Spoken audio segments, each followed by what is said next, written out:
আজকের এই অংশটা সবচেয়ে গুরুত্বপূর্ণ একটা অংশ। বুঝে শুনে পক্ষ অবলম্বন করবেন।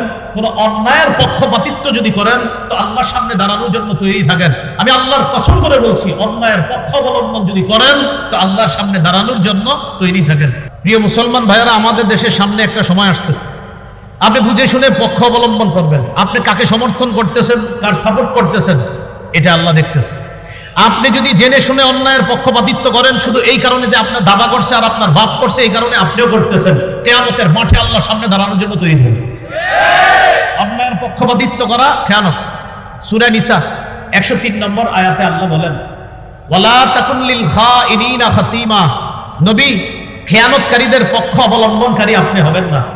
সূরা নিসা 107 নম্বর আয়াতে আল্লাহ বলেন, ওয়ালা তুজাদিল আনিল লাযিনা ইখতানুনা আনফুসাহুম, যারা নিজেদের সাথে খেয়ানত করে, নবী আপনি তাদের পক্ষে ঝগড়া বিবাদ করবেন না। একজন ব্যক্তি অন্যায় করছে, এই অন্যায় জানার পরেও যদি কোনো আইনজীবী কোর্টের মধ্যে গিয়ে এই অন্যায়ের পক্ষে লড়ে আর এটাকে ন্যায় প্রমাণ করার চেষ্টা করে, তো সেই আইনজীবীকে জানায় দেন কিয়ামতের মাঠে আল্লাহর সামনে দাঁড়ানোর জন্য। অন্যায় এটাকে ন্যায় করার চেষ্টা করা যাবে না। আল্লাহ নিষেধ করছেন, লা তুজাদিল আনিল লাযিনা ইখতানুনা আনফুসাহুম, নবী যারা নিজেদের সাথে খেয়ানত করে তাদের পক্ষে আপনি ঝগড়া বিবাদ করবেন না। এই জন্য প্রিয় ভাইয়েরা, অন্যায়ের পক্ষপাতিত্ব করা হারাম। আপনাদের সামনে অনেক মানুষ বলবে, আমি যদি এই করি, আমি যদি সেই করি, তো আপনাদেরকে এমন করব তেমন করব। এগুলো শুই না আপনারা পক্ষে অবলম্বন করেন। ওই যে বাপে পক্ষ করছে, দাদা তার পক্ষে কথা বলছে, এই জন্য আপনিও তার পক্ষ অবলম্বন করলেন। যেই মাত্র পক্ষে অবলম্বন করলেন, করার সাথে সাথে কিছুদিন পরে আপনাকে বাস দেওয়া শুরু করলো। এটা আপনি জেনে শুনে অন্যায়ের পক্ষ অবলম্বন যদি করেন তা আল্লাহর কাছে আপনি দাঁড়ানোর জন্য তৈরি থাকবেন। মূল আলোচনায় চলে আসি। জনপ্রতিনিধি নির্বাচন করার ক্ষেত্রে আপনি যদি জেনে শুনে অন্যায়ের পক্ষ অবলম্বন করেন তো আল্লাহর কাছে আপনি দাঁড়ানোর জন্য তৈরি থাকেন। দেশের দায়িত্ব নেওয়া আমানত, যিনি আমানত রক্ষা করবে তার পক্ষ অবলম্বন করা, এটা আমানত। মুসলমান জেনে শুনে কোন দুর্নীতিবাজের পক্ষ অবলম্বন করা, এটা খেয়ানত, এটা অন্যায়ের পক্ষপাতিত্ব। এটা আসলেই ঠিক, এটা রেডিমেড ঠিক না। মাহফিলে অনেক সময় হুদাই ঠিক করো, কিন্তু এটা আসলেই ঠিক। জেনে শুনে অন্যায়ের পক্ষ। এখন মনে মনে অনেকে বলে, এটা কারে বললো হুজুরে? মনে হয় আমারে। তো আপনি দুর্নীতিবাজ হলে তো আপনারই বেশি। যদি বলেন না না না এটা তো আমি না, তো আপনি না। অনেক মানুষ আছে যখন কোনো অন্যায়ের কথা বলবেন বলে কি, এটা কারে বললো?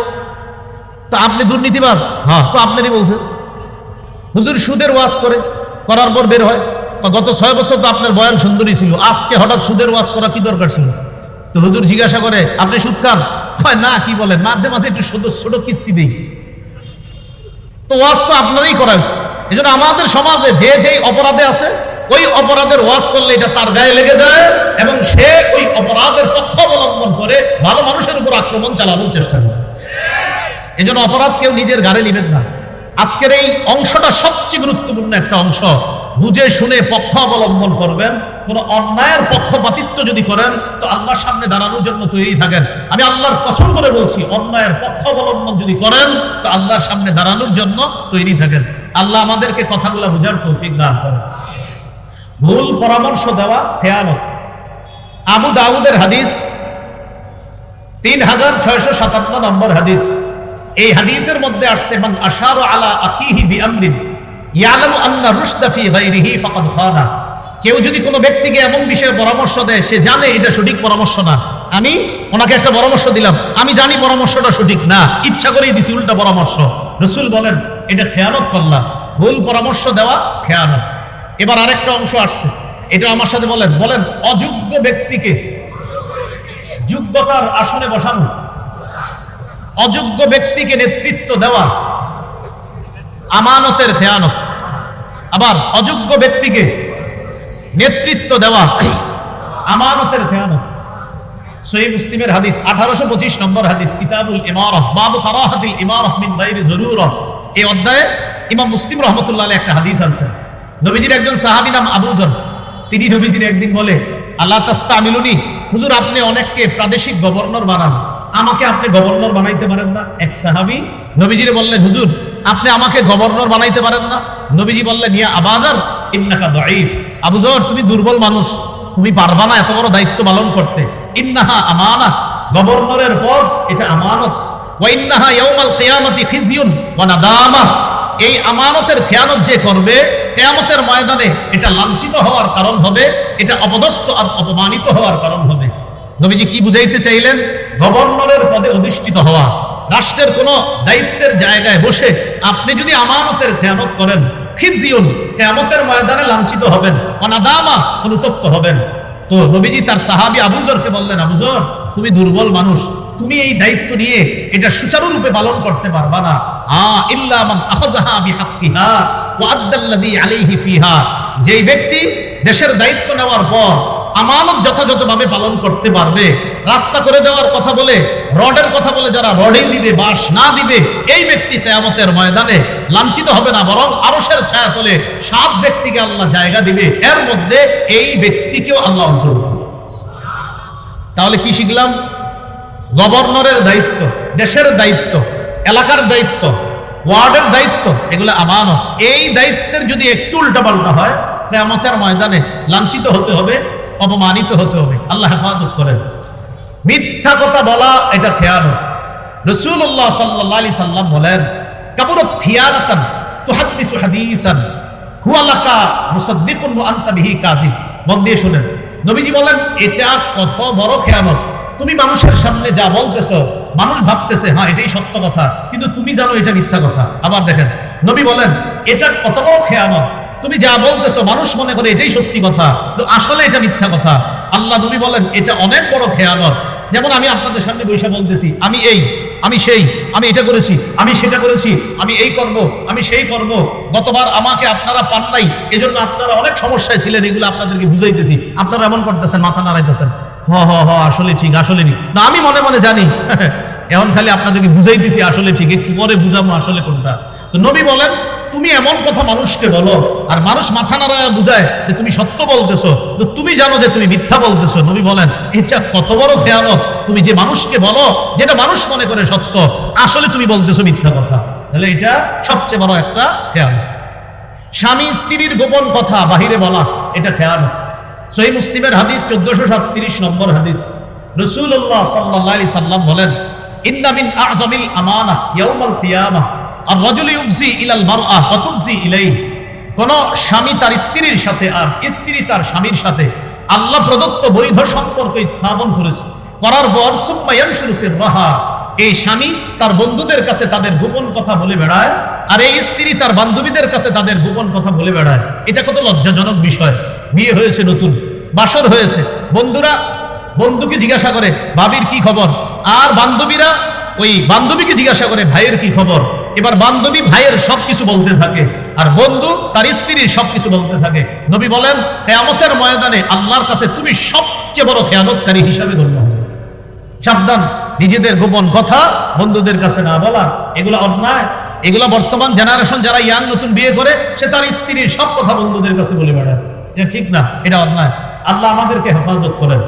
সর্বশেষ কথা, এটা একটু সবাই বলি, বলেন যে খেয়ানত করে তার সাথেও আমরা খেয়ানত করব না। আবার যে খেয়ানত করে তার সাথেও আমরা খেয়ানত করব না। রাসূলুল্লাহ সাল্লাল্লাহু আলাইহি সাল্লাম বলেন, আদ্দিল আমানাতা ইলা মানি তামানাকা, যে তোমার কাছে আমানত রেখেছে এই আমানত তুমি আদায় করে দাও। ওয়ালা তাখুন মান খানাকা, যে তোমার সাথে খেয়ানত করে তুমি তার সাথে খেয়ানত করবা না। যে তোমার সাথে খেয়ানত করে তুমি তার সাথে খেয়ানত করবা না। মুমিনের 14 নম্বর বৈশিষ্ট্যটা আপনাদের সামনে বললাম, মুমিন হবে আমানতদার। এই আমানতের উপর অনেকগুলা কথা বললাম, এগুলো আমরা মনে রাখবো।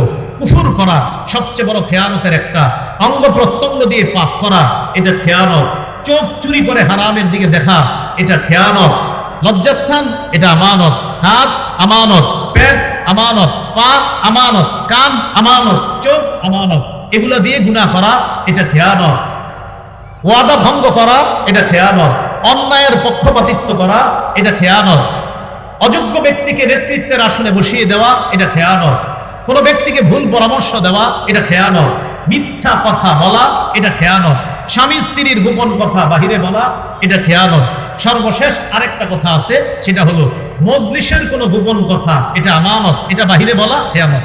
এটা বুঝার জন্য হাদিস বুঝতে হলে আমার দিকে তাকাতে হবে। দেখেন আমি কথা বলতেছি, ভাই আমি আপনাদের সামনে একটা গুরুত্বপূর্ণ কথা বলবো, এবার এদিক সেদিক তাকাই, কথাটা হলো এভাবে তাকাই দিচ্ছি, মানে কেউ যেন না শুনে। তো নবী বলেন কোন ব্যক্তি ইযা হাদ্দাসা রাজুলু বিল হাদিস, যখন কোন ব্যক্তি কথা বলে ওয়ালতাফাতা, এদিক সেদিক তাকায় এইভাবে, কথাটা হলো এই নবী বলেন ফাহিয়া আমানা, তাহলে বুঝে নিবা এই ব্যক্তির কথাটা আমানত।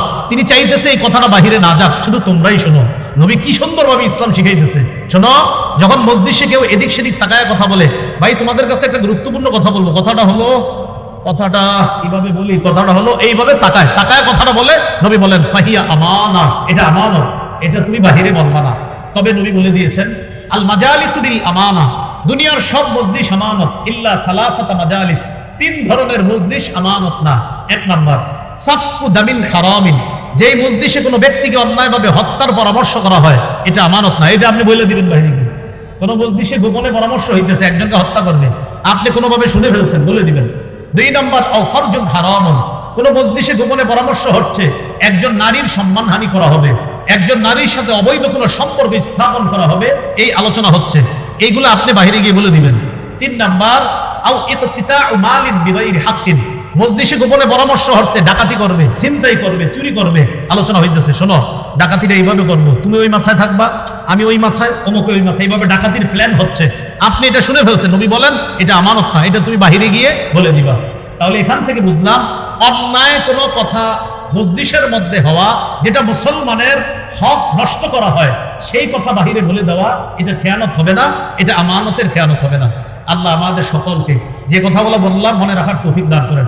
এবার আমি আধা মিনিটে পুরো 14টা বলে দিচ্ছি, দেখেন তো আপনাদের মনে আসে কিনা। 1, সন্দেহ ছাড়া আল্লাহ আর তার রাসূলকে বিশ্বাস করা। 2, আল্লাহর রাস্তায় জানমাল নিয়ে জিহাদ করা। 3, জিকির করলে আপনার অন্তর ভীত সন্ত্রস্ত হওয়া। 4, কোরআন তেলাওয়াত করলে ঈমান বেড়ে যাওয়া। 5, রবের উপর ভরসা করা। 6, আল্লাহর ইবাদত মধ্যে সবচেয়ে গুরুত্বপূর্ণ ইবাদত নামাজ, এটা কায়েম করা। 7, যাকাত আদায় করা। 8, মুমিন একজন আরেকজনের অভিভাবক। 9, সৎ কাজের আদেশ করবে। 10, অসৎ কাজের নিষেধ করবে। 11, আল্লাহ আর তার রাসূলের আনুগত্য করবে। 12, মুমিন যখন আল্লাহর কোরআন আর হাদিস অনুযায়ী ফয়সালা শুনবে, তখন মুমিন যেন কি বলবে, শুনলাম, মেনে নিলাম। 13, সংঘবদ্ধ কোনো কাজে থাকলে মুমিন লিডারের কথা শুনবে, তার অনুমতি ছাড়া কোথাও যাবে না। 14, মুমিন আমানতদার হবে, আর আমানতের ব্যাপারে অনেকগুলা কথা আমরা জানলাম। আল্লাহ আমাদের সকলকে আমানতের প্রতিটা অংশ যেন আমরা সুন্দরভাবে রক্ষা করতে পারি, আল্লাহ তৌফিক দান করেন।